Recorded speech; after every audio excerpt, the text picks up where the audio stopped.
Yet, here's Bosa on this very segment. Take a listen. It's a lot of pressure. It's not a must-win because I'm stealing Kyle's team meeting thing because technically your season's over if it's a must-win, but it definitely feels like it, so we're treating it that way. Correct. It's more of a vibes thing. He definitely watches. He gets. He loves And it was Shanahan too. You said got it from he said I'm stealing it from Shanahan. Yeah. Yeah. my nickname. You have changed the meaning of must win. Yeah. You have. Oh, what is this? Good on you. Hold on, let's spend some time on this graphic. Okay, it's done. 54 for 74 rating. Greg Jennings is here. Who's that? We'll start with Brew. Brew must win. Yes, absolutely a must win. Absolutely.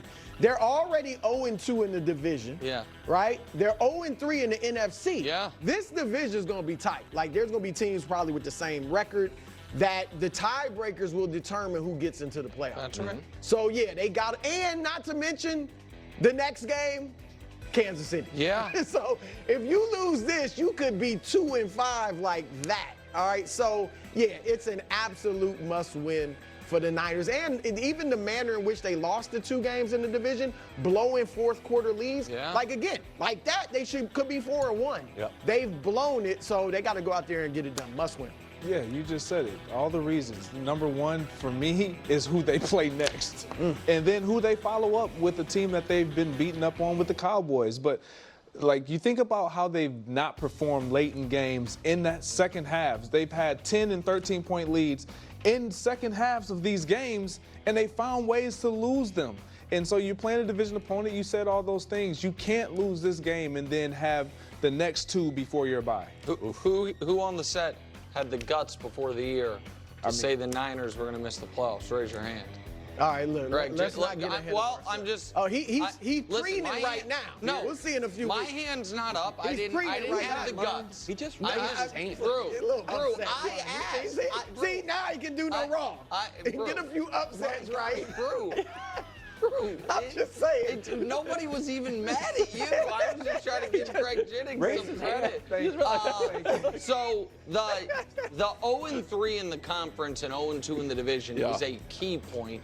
The fact that you're playing the Chiefs, who have Mahomes has never lost to the Niners, and it's not just the Super Bowl, it's also a couple regular season meetings. 2 of his most spectacular statistical games were against this team. Here's a question I have for the Niners, because it's clean sweep on yes, it's a must-win for them. Has Kyle Shanahan already reached out to Robert Saleh?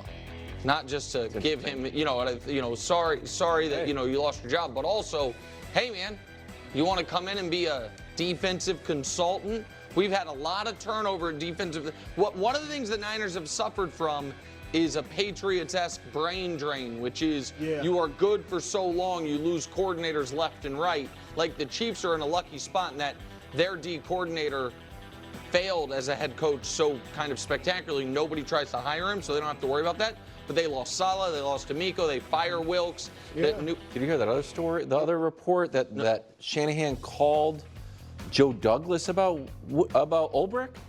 And that's that was in the off season, right? Yeah, and that's what made him think like, oh, if you want this guy, but now I'm adding a little bit to it. That he was doing it because he wanted his buddy to get fired so he could bring his buddy back. That's so well, whatever it is. Baltimore they're bringing in Peace. Yes, to help Dean Peace. So yeah, and by the way, the other thing is here's the other quick one. Sorry, I know it's supposed to be faster. We can joke whatever it is. Those Purdy numbers are what they are. Yes, they are. And if they lose this week to Mike McDonald, and by the way, the last time Brock Purdy played a Mike McDonald defense, Brew had to take him off the MVP list. That was the 4-turnover game against Baltimore.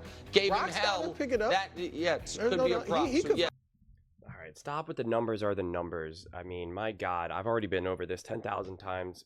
Go look at some of these other quarterbacks, Patrick Mahomes, and look at his numbers over those first 3-4 games or so, and they were not good numbers at all. In fact, they were awful numbers. And Brock Purdy's numbers for the season are very, very good. But if you want to just circle 2 games and just say, see, these are bad, by all means, go be it. I don't have the strength to try to keep combating that nonsense. Just video. I mean, because it's just so tiring at this point. Because it's just the same thing.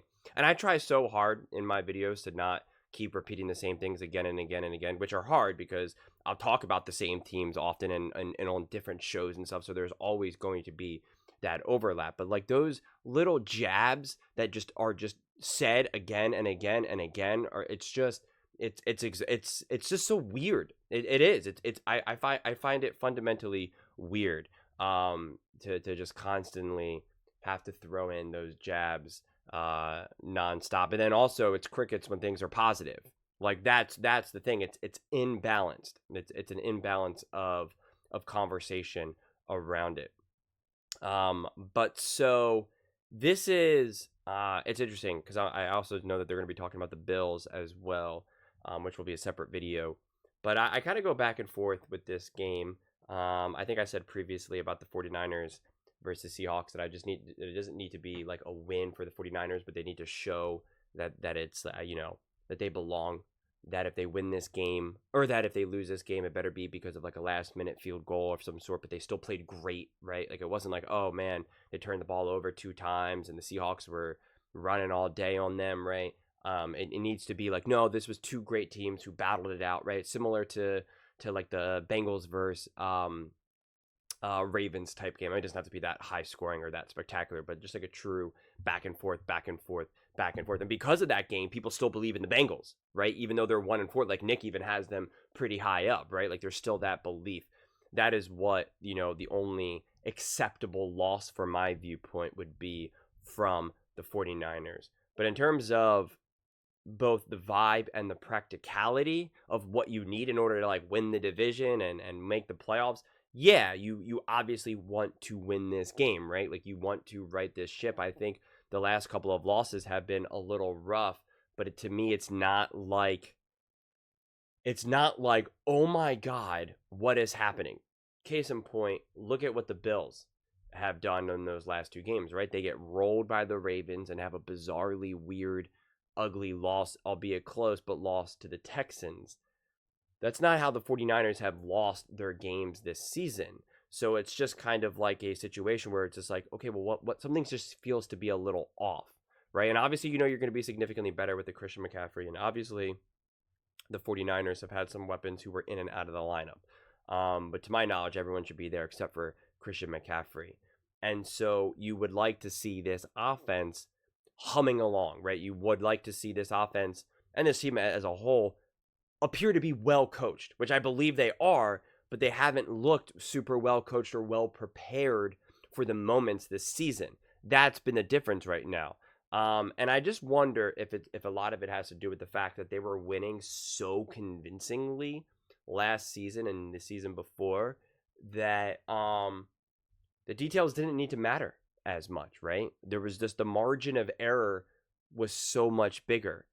And in this, for this team right now, the margin of error is smaller, so they have to take care of business, right? They have to be more prepared. They have to be more organized and more disciplined.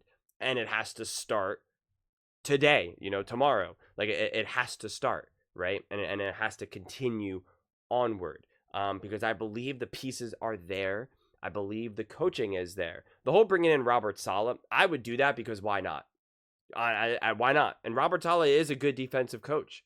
That Jets defense, he turned that Jets defense around like almost instantly. And the defense was not a weak point for the Jets. It was the offense, obviously. The defense was absolutely not a weak point at all. So if you're the 49ers, I would absolutely bring in Robert Saleh immediately. I would do that immediately. That's a gift that the Jets just gave you. Go out and get Saleh. Heck, there's a couple other teams that should probably go out and get Saleh from a defensive standpoint. So I'm curious to see if that's what the 49ers do, if they're aggressive. Because aggressive teams win. The 49ers, once upon a time, were more aggressive. They went out and got Christian McCaffrey. That was an incredibly aggressive move. And it obviously was huge for them. So being aggressive will make you a better team, right? They went out and got Trey Lance, ended up not being good, but then they were aggressive in keeping Brock Purdy. That's an aggressive move because they could have said, hey, man, Trey Lance is who we drafted. We got to give him time. We got to put Brock Purdy to the side. We gotta see what Trey Lance can do. No, the aggressive move was, nope, we made a mistake. Moving on, get him out of here. Brock Purdy, let's go. That's aggressive. And it paid, and it worked out wonders for them, right? 2 NFC Championship games and a Super Bowl. And this close to winning. So aggressive wins. So I'm curious to see how much longer the 49ers, if they do at all, just sit here, right? What do they do to try to get back to being that dominant team?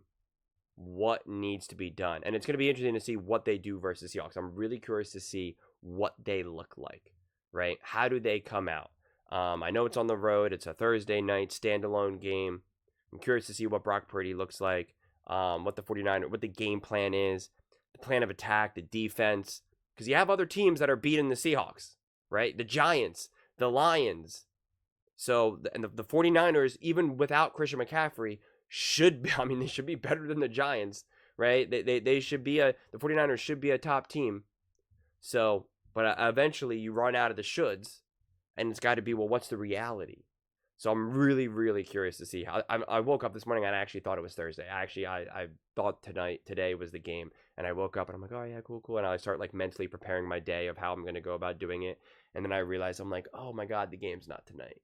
Because I even went to ESPN.com to like go look at the schedule of things. Cause I forgot exactly who was playing. And then I realized, I'm like, oh, right. It's the 49ers Seahawks. I'm like, great, that's awesome. And I'm like, oh, wait, it's tomorrow. That's why it's not like up there right now. So this game should be really exciting. Like, I'm really this is one of those matchups that I'm pumped for, and I'm excited that it's a standalone game because then you get to just lock in, really take a look at it. And we've had some pretty exciting standalone games this season so far. So I think the 49ers will be on a mission. I think they're going to be focused. I think they know what's at stake. I think they understand what they've been able to accomplish in the past. I think they have that belief, and I think they're gonna get to work sooner than later. And I still question how good the Seahawks are, quite frankly, which I did in the very beginning of the season. Throughout the season, I was like, I don't know how good they are. And then there you go. The Giants ended up beating them. So, we'll see how the Seahawks how their season continues to unfold as well. But those are just my thoughts. I'd absolutely love to hear yours. What do you guys all think about the 49ers? Who do you got versus Seahawks? Do you think this is a must win? Let me know in the comments below. I read every single comment. So whether you agree with me or disagree with me, either way, let's get in some discussions. Let's get in some fights. But ultimately, let's just have some fun. And please do consider subscribing. We are building an amazing community here, and I'd absolutely love to see you part of it. I want to build something that we all genuinely feel connected to, something that we're really excited to be part of. I think we're on our way to doing it. And please don't forget to give this video a thumbs up, as it really does help with the visibility and the algorithm. Thank you so much, and see you next time.